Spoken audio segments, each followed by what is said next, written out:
ولربك فاصبر صدق اللہ العظیم۔ اللہ کے نام سے جو بے انتہا مہربان اور نہایت رحم فرمانے والا ہے۔ اے اور لپٹ کر لیٹنے والے، اٹھو اور خبردار کرو، اپنے رب کی بڑائی کا اعلان کرو اور اپنے کپڑے پاک رکھو اور گندگی سے دور رہو اور احسان نہ کرو زیادہ حاصل کرنے کے لیے اور اپنے رب کے خاطر صبر کرو۔ سچ فرمایا اللہ تبارک و تعالیٰ۔ حاضرین کرام، یہ جو آیت نبی آپ لوگوں کے سامنے تلاوت کی اور اس کا ترجمہ پڑھ کر سنایا، یہ سورہ مدثر کی ابتدائی 7 آیتیں۔ پچھلے ہفتے پچھلے اتوار 10 قرآن میں نے نزول وحی کی ابتدائی آیات اور اس کی تشریح آپ کے سامنے پیش کی تھی، اور اس میں بتایا تھا کہ وحی کی ابتدا کیسے ہوئی، وہ حالات کیا تھے، وہ کون سا موقع تھا جس وقت اللہ تبارک و تعالیٰ نے آپ صلی اللہ علیہ وسلم پر وحی نازل کی، وحی کی ابتدا کی، اور وہ آیتیں تھیں سورہ علق کی ابتدائی آیتیں۔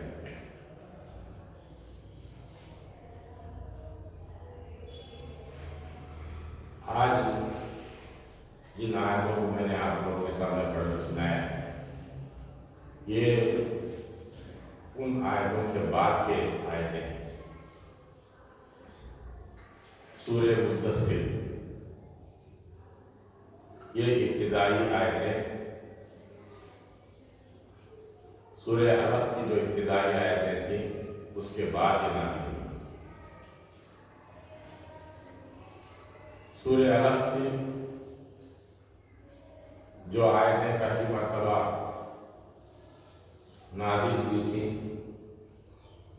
اس کے بعد ایک عرصے تک وحی کا سلسلہ بند رہا۔ حضور اقدس صلی اللہ علیہ وسلم پر کوئی وحی اس کے بعد نازل نہیں ہوئی۔ حضور اقدس صلی اللہ علیہ وسلم بے چین رہتے تھے کہ کیوں وحی کا سلسلہ بند ہو گیا، کہیں میری کوئی خطا تو نہیں تھی یا کوئی کوتاہی تو نہیں تھی۔ مختلف خیالات آپ کے ذہن میں آتے تھے، اور ایسا بھی ہوتا تھا کہ آپ صلی اللہ علیہ وسلم کسی پہاڑی کی چٹان پر چڑھ کر اپنے آپ کو گرانے کی کوشش کرتے تھے، اور عین اس وقت پر آسمان کا فرشتہ نمودار ہوتا اور آپ کو تسلی دیتا کہ یقیناً آپ اللہ کے نبی ہیں، اللہ کے رسول ہیں۔ پھر اطمینان ہو جاتا، آپ صلی اللہ علیہ وسلم پھر چلے جاتے۔ اس طرح ایک مدت گزر گئی کہ سورہ علق کی آیاتوں کے بعد، ابتدائی آیتوں کے بعد وحی کا سلسلہ بند رہا، جس کو مفسرین فترۃ الوحی کے نام سے بتاتے ہیں۔ وحی کا گیپ، وحی کا وقفہ، انٹرول جس کو ہم کہتے ہیں کہ ایک گیپ آ گیا اس کے بعد۔ پھر حضور اقدس صلی اللہ علیہ وسلم کہیں جا رہے ہوتے ہیں، ایک آسمان پر فرشتہ جبرائیل علیہ السلام